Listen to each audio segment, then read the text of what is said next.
Yoshga doir pensiya proaktiv shaklda fuqaroning murojaatisiz tayinlanadi. Assalomu alaykum. Omonmisiz qadrdon muxlis? Kuntochko'z xabar berishicha, fuqaroning yoshga doir pensiyaga bo'lgan huquqi belgilangan axborot tizimlaridan olingan ma'lumotlarga asosan aniqlanadi.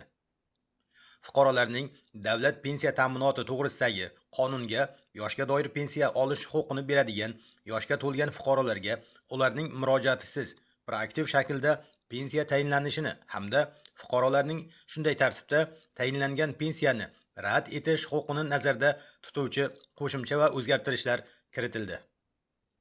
Kiritilgan qo'shimchalarga ko'ra, fuqaroning yoshga doir pensiyaga bo'lgan huquqi belgilangan axborot tizimlaridan olingan ma'lumotlarga asosan aniqlanadi.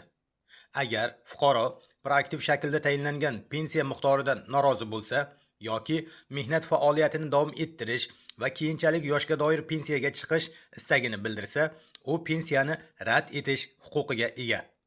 Bunda fuqaro xabarnomani olgan kundan e'tiboran 10 kun ichida pensiya jamg'armasi bo'limiga ariza bilan yoxud davlat xizmatlari markazi yoki YAITXP orqali so'rovnoma to'ldirgan holda murojaat qilish kerak.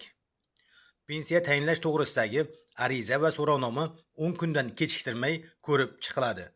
Pensiyani fuqaroning proaktiv shaklda tayinlash to'g'risidagi masala fuqaro pensiya yoshga to'lgan kunning o'zida ko'rib chiqiladi.